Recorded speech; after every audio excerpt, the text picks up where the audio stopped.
नमस्कार मित्रांनो, आज आपण पाहणार आहोत थापपोळी कशी बनवतात ती। आमच्याकडे आज पित्र आहेत, त्यासाठी आपण थापपोळी बनवणार आहोत। त्यात लागणारं साहित्य बेसन पीठ, हे फक्त लसूण, हिरवी मिरची, जिरं असं करून घेतलेलं हिरव्या मिरचीचं वाटण आहे। त्यासाठी लागणार आहे आपल्याला मोहरी, हळद वगैरे। आता आपण तेल तापत ठेवलेले आहे बघा।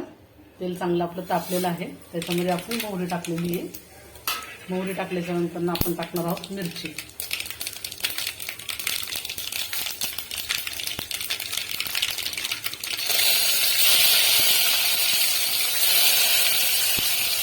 मिरची चांगली हलवून घ्या, गॅस बारीक करून। त्याच्यामध्ये हळद टाका, जेवढी आपल्याला पाहिजे तेवढीच हळद टाका बघा। ही करण्याची पद्धत फार सोपी आहे बरं का। आणि हे पितरांसाठी, पितराचं आपण जेवण म्हणून तेव्हा हे गरजेचं आहे। त्याच्यामध्ये टाका मग नंतर ना पाणी।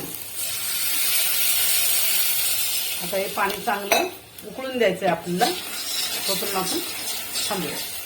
आता बघा, हे आपलं मिश्रण झालेलं आहे बघा, उकळलेलं आहे। चवीपुरतं आपण मीठ टाकूया। मीठ टाकल्याच्या नंतर ना परत याच्यामध्ये थोडंसं वरनं तेल टाकायचं बघा। तेल टाकलेलं आहे आणि हे आता आपण याच्यामध्ये हे असं हलवून हलवून हलवून हलवून घ्यायचंय आपल्याला। असं पीठ सोडत असं हलवायचंय। हे एकदम असं घट्ट करून घ्यायचं। हे बघा, असं मिश्रण झालेलं आहे। आता हे असा गोळा झाल्याच्या नंतर ना ह्याच्यावर तुम्ही ठेवायचं आहे झाकण। हे गरम गरमच हे करायला लागतं बघा। हे असं झालेलं आहे आपलं मिश्रण। हे या मिश्रण नंतर ना तुम्ही झाकण काढायचं। आता आधी झाकण ठेवूया, नाही तर म्हणता झाकण काढायचं, ठेवायच्या आधीच कसं काय सांगायला लागलं।